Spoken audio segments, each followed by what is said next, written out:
আসসালামু আলাইকুম বন্ধুরা, কি অবস্থা সবার, কেমন আছেন? আসলে আমি দীর্ঘদিন যাবৎ অনেক একটা যন্ত্রণা, খুব বড় বিশাল আকারের একটা যন্ত্রণা ভোগ করতেছি। সেটা নিশ্চয়ই আপনারা কম বেশি জানেন। তো আসলে বিষয়টা হলো কি,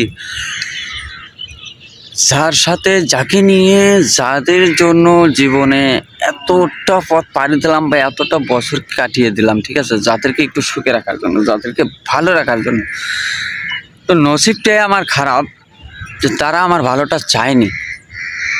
শুধু তারা আমার শেষ মানে করুণ পরিণতিটাই চেয়েছে, যে আমার বেহাল হোক এটাই চেয়েছে, কিন্তু তারা কখনো আমার সুখ চায়নি। এখন যখন দেখতেছে যে আমি যাচ্ছি চলে, মানে আমার আর বাঁচার কোনো লক্ষণ নেই, এখন সে এগুলো শুনতে পেয়ে, বুঝতে পারছেন, মানে সে বুঝতে পেরে সে এসে আমার কাছে নত স্বীকার করতেছে বা আমার কাছে ভুল স্বীকার করছে। এখন মনে করেন যে ভুল স্বীকার করলে কি হবে, কারণ এই পরিণতিগুলো আমার বারবার দেখতে হবে। হ্যাঁ, বিষয় একটু লক্ষ্য করবেন। তো আসলে এমন কিছু কাজ থাকে যা করার আগে ভাবা উচিত, কিন্তু করার পরে ভাবলে তো আর ওটা কোনো কাজে আসে না। এই ক্ষেত্রে যে কোনো সময় যে কোনো কাজ করতে হবে আমাদের সব কিছুতে সাবধানতার সাথে।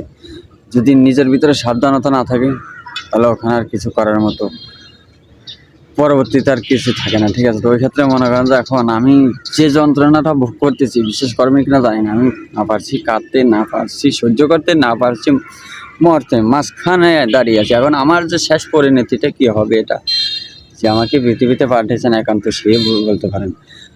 তো বন্ধুরা, আসলে সবাই দোয়া রাখবেন আমার জন্য, সবাই দোয়া করবেন। তো যেখান থেকে আসলে আমার ভিডিওটা দেখতেছেন, যদি আপনাদের ভালো লাগে তাহলে অবশ্যই একটু সাপোর্ট দেবেন। সবাই ভালো থাকবেন, সুস্থ থাকবেন। আসসালামু আলাইকুম।